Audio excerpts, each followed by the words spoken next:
Cirrhosis reverse होता है या नहीं? Up to what kPa value आप हाँ। ट्रीट कर सकते हैं? हाँ। तो हमें कैसे पता चलेगा कि हमारा लिवर हील हो रहा है? हेलो, गुड मॉर्निंग, अस्सलाम वालेकुम। आज का टॉपिक थोड़ा कंट्रोवर्शियल बट एक सीरियस टॉपिक है। सिरहोसिस रिवर्स होता है या नहीं?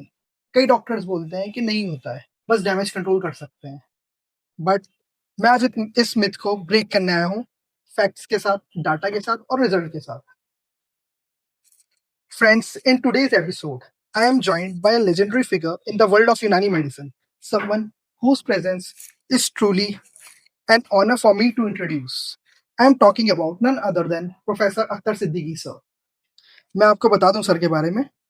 Sir is the best national awardee in which he got Best Physician of Unani Medicine by Government of India 2015, Best Teacher for Clinical Research, Government of India 2017, Hakeem Abdul Aziz Khan National Award, Hakim सनातुल्लाह Amrohvi international award.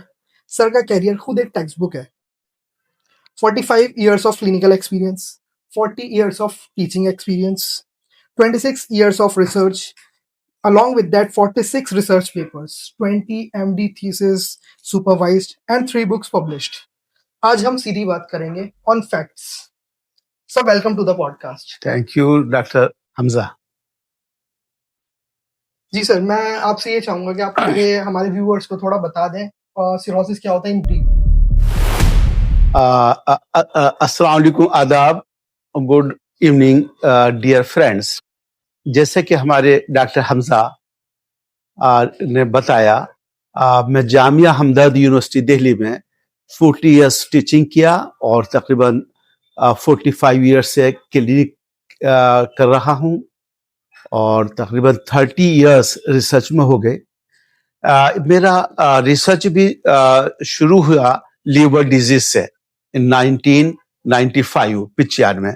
तो आज तकरीबन 30 साल liver disease का treatment करते हुए specific हो गया है। इसमें आज जो फोकस हम कर रहे हैं वो सिरोसिस ऑफ लीवर। जिस सिरोसिस ऑफ लीवर के लिए मॉडर्न मेडिसिन में लिखा है कि fibrosis is irreversible and cirrhosis cannot be cured. Only we can enhance or we can stop the जो progression of the disease और complication. लेकिन हमारे यूनानी सिस्टम ऑफ मेडिसिन के एतबार से जो उसकी पैथोफिजियोलॉजी है और जो उसके असबाब यानी कॉजेज हैं, वो उसके अंदर मिजाज के अंदर तब्दीली पैदा कर देते हैं और उसका उसूल इलाज है मिजाज को नॉर्मलाइज करना। यानी वो असबाब और वो कॉजेज जो लीवर के अंदर वर्म और इल्तिहाबी कैफियत पैदा करके उसके मिजाज को तब्दील कर देते हैं, जिस मिजाज के तब्दील और गैर तबई होने से उसके फंक्शंस जो है वो कमजोर पड़ जाते हैं या फंक्शन हो नहीं पाते। तो हमारा मकसद ये होता है कि उस लीवर का मिजाज को तब्दील किया जाए दवाओं के और ग़िज़ाओं के, और इसके अलावा इलाज भी तदबीर उसके जरिए। तो जब उसका लीवर का मिजाज नॉर्मल हो जाता है तो फंक्शन नॉर्मल हो जाते हैं। उससे हमने देखा कि वो सिरोसिस ऑफ लीवर जो हमारे पास पेशेंट आते हैं केपीए जिनका लेके 10 से लेकर 75 तक केपीए होता है, वो नॉर्मल की तरफ आना शुरू हो जाते हैं। नंबर 2, जिनको जॉन्डिस होता है, जिनको 3 मिलीग्राम से लेकर और 35 मिलीग्राम सीवियर जॉन्डिस होता है और जो बड़े बड़े हॉस्पिटल में एडमिट रहते हैं और वहां के कई हफ्ते ट्रीटमेंट के बाद भी वो नॉर्मल की तरफ नहीं आते बल्कि मर्ज बढ़ता रहता है, ऐसे मरीजों का भी हमने यूनानी से ट्रीटमेंट किया, वो लोग भी नॉर्मल हो गए। Sir, my next question is, patients को अक्सर ये डाउट होता है कि हमें कैसे पता चलेगा कि हमारा लिवर हील हो रहा है? जी, अब जैसे ये डॉक्टर हमजा मालूम कर रहे हैं कि पेशेंट बहुत से मालूम करते हैं कि हमने ट्रीटमेंट शुरू कर दिया यूनानी से, तो हमें कैसे पता चलेगा? यूनानी में तो बहुत स्लो इफेक्ट होता है, ऐसा नहीं है। डियर फ्रेंड्स और डियर व्यूअर्स, ये एक जो है गलत फहमी में है क्योंकि यूनानी का कुछ पता नहीं चलता, बहुत स्लो इफेक्ट होता है, बल्कि हम जो सीवियर जॉन्डिस के पेशेंट होते हैं उनका 20 दिन की दवा देते हैं हम फर्स्ट टाइम 20 डेज की, और 20 डेज के बाद में जब हम उसका LFT और PT-INR कराते हैं और CBC और ESR कराते हैं, तो दोनों में उनका इंप्रूवमेंट होता है। एक तो HB के अंदर इंप्रूवमेंट हो जाता है और उधर सीरम बिलिरुबिन और SGOT SGPT जो बढ़े हुए एंजाइम होते हैं वो नॉर्मल की तरफ आने शुरू हो जाते हैं। मोर देन 50% उनके अंदर विद इन 20 डेज जो है वो कमी हो जाती है। नंबर 2, पेशेंट की जनरल कंडीशन इंप्रूवमेंट होती है। किसी को नौजिया वोमिटिंग होती है तो वो बंद हो जाती है, भूख नहीं लगती तो भूख नहीं लगती है, पेशेंट एनर्जेटिक महसूस करने लगता है। सर आपने कितने पेशेंट्स ऐसे ट्रीट किए होंगे जिन्हें ट्रांसप्लांट मेजर हॉस्पिटल्स ने बता दिया हो, क्योंकि आजकल तो अगर केपीए वैल्यू अराउंड रेंज थोड़ा डिरेंज होता है तो उसी पर ट्रांसप्लांट बता दिया जाता है। जी जी। तो डॉक्टर हमजा, हम लोग जो है हमारे पास जो ज्यादातर पेशेंट आते हैं ये बिल्कुल लेट स्टेज में आते हैं। शुरू में तो जो हमारे कन्वेंशनल थेरेपी है, मॉडर्न मेडिसिन है, सारे पेशेंट पहले उन्हीं के पास जाते हैं, क्योंकि उन पर पब्लिक का फेथ भी है और बहुत आसानी से हर शहर के अंदर वो डॉक्टर्स मिल जाते हैं, गैस्ट्रोएंटरोलॉजिस्ट या हिपेटोलॉजिस्ट। तो सबसे पहले अप्रोच तो पेशेंट उन्हीं को करता है। और जब वो पेशेंट का इंप्रूवमेंट नहीं होता और फाइब्रोस्कैन में फाइब्रोसिस बढ़ती चली जाती है, जॉन्डिस और एसाइटिस और एनीमिया और इसोफेजियल वेरिसिस और पोर्टल हाइपरटेंशन और स्प्लीनोमीगली और एसाइटिस, ये सब डेवलप हो जाते हैं, तो वो कहते हैं, उनको एडवाइस किया जाता कि भाई अब हमारे पास कोई ट्रीटमेंट, आपको लीवर ट्रांसप्लांट आपको करना होगा। तो जब पेशेंट को लीवर ट्रांसप्लांट, तो वो उनसे मालूम करता मुझे क्या करना है। एक दफा तो एक पेशेंट आया, उसने जी कर दो लीवर ट्रांसप्लांट। तो फिर उन्होंने बताया कि ट्रांसप्लांट करने से पहले आपको ये काम करने पड़ेंगे। तब वो कर नहीं सकता था, तब वो हमारे पास आया। तो पहले उसको बताया जाता कि भी लीवर ट्रांसप्लांट के लिए आपको नंबर 1 किसी डोनर को तैयार करना होगा अपनी फैमिली से। नंबर 2, आपके 30-40 लाख रुपए लगे। नंबर 3, आपको मेजर सर्जरी चूंकि करानी, तो डायबिटीज, हाइपरटेंशन और दूसरी डिसीज के लिए आपको ये सारे इन्वेस्टिगेशन पढ़ाएंगे। नंबर 4, लीवर ट्रांसप्लांट के बाद में इम्यूनोसप्रेसेंट दवाएं देनी पड़ेगी, ताकि हमारी जो बॉडी है वो बाहर दूसरे लीवर को एक्सेप्ट कर सके। अगर उसने लीवर को एक्सेप्ट नहीं किया तो ये और डबल परेशानी हो जाती। जब पेशेंट को ये बताते तो फिर पेशेंट कोई अल्टरनेटिव अरेंजमेंट के बारे में सोचता है, वो तलाश करता है, तो फिर पेशेंट हमारे पास आता है। तो हमारे पास जो पेशेंट आता है उसकी जब हम फाइब्रोस्कैन देखते हैं तो किसी का 20 है, 30 है, 40 है, 50 है, 60 है और 75 KP तक के पेशेंट हमारे पास आते हैं। सर मेरा यही क्वेश्चन है नेक्स्ट कि मतलब up to what kPa value आप ट्रीट कर सकते हैं। हाँ, तो हमारे पास जो है की जो वैल्यूज होती है जी, हमारे पास जो ये पेशेंट आए, हमारे पास सैकड़ों पेशेंट आए और हमारे पास उनका सबका रिकॉर्ड भी है। तो लेकर 10 से लेकर 10 KPA से लेकर और 75 KPA तक डिफरेंट स्टेज के पेशेंट हमारे पास आए। हमने हर पेशेंट का इलाज करा अप टू 75। तो जो हमारे पास 75 थे, जिनको कह दिया था कि विद इन 2-3 मंथ्स आप लीवर ट्रांसप्लांट करा लें, वरना फिर आपकी जिंदगी को खतरा है, लाइफ को खतरा है, ऐसे पेशेंट भी हमारे पास आए। और उनका जिनको ज्यादा एसाइटिस नहीं था और जॉन्डिस नहीं था, सिर्फ KPA 75 था, उसमें मेजोरिटी ऑफ केसेस के पेशेंट का हमारा वो रिवर्स हो गया और वो नॉर्मल की तरफ उनका हुआ। जिनका जॉन्डिस था, जॉन्डिस खत्म हो गया, एसाइटिस था, एसाइटिस खत्म हो गया, इसोफेजियल वेरिसिस एंडोस्कोपी में उनको दोबारा लिगेशन की जरूरत नहीं पड़ी, है ना, और पेशेंट का नॉर्मल लाइफ हो गई। सर कोई ऐसा केस आप शेयर करना चाहेंगे जो आपको भी लगा even you were shocked with that कि ये हील हो गया? ऐसे बहुत केस हैं, किसी एक पेशेंट का नाम लेना तो मुनासिब नहीं है, बल्कि एक दो हमारी वीडियो को आप देख सकते हैं। हमारा जो वीडियो चैनल है वो treatment of liver disease in Unani, ये हमारे चैनल का नाम है।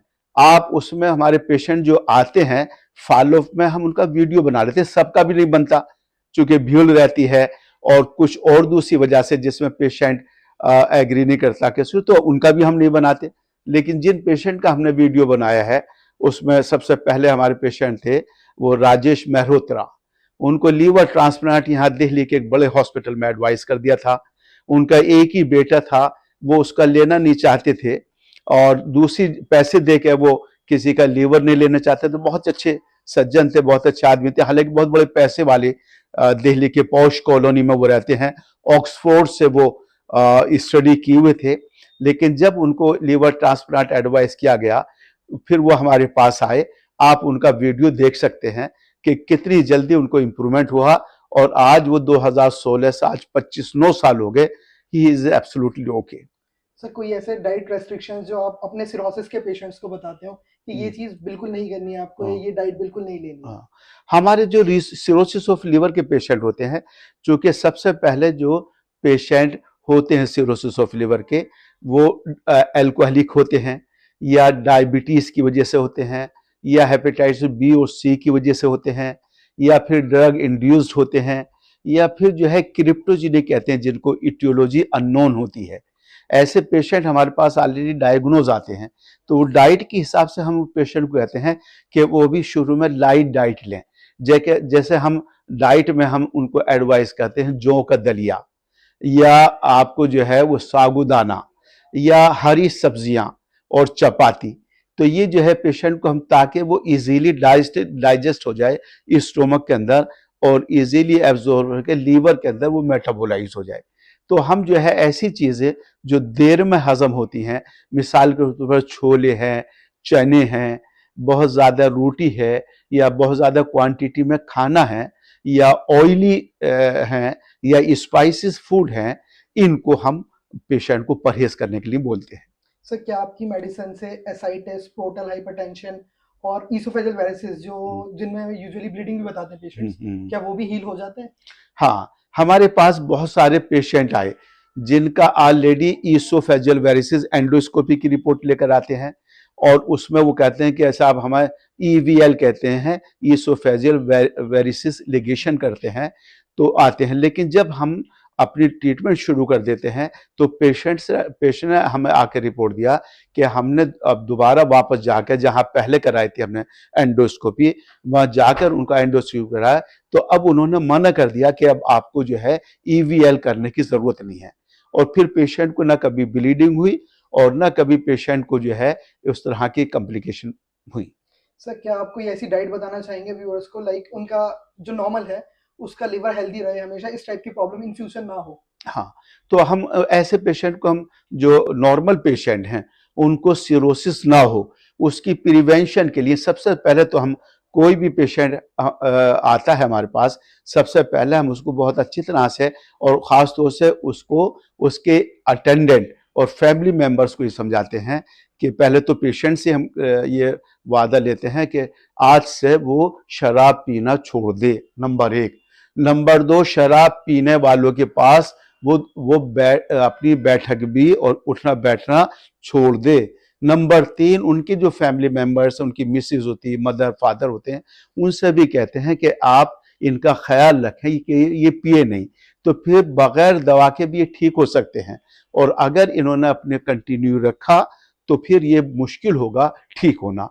तो जो हो जाता है उसको ये परहेज बताते हैं और जिनको नहीं हुआ उनके फैमिली मेंबर्स को, जैसे आपको हो गया, अब अपने दूसरे फैमिली मेंबर्स को या रिश्तेदारों को बताएं कि वो शराब के करीब भी ना जाएं। नंबर 1, जिनको शुगर है उनको शुगर का पूरा परहेज बताते हैं और प्रॉपर ट्रीटमेंट के लिए कहते हैं।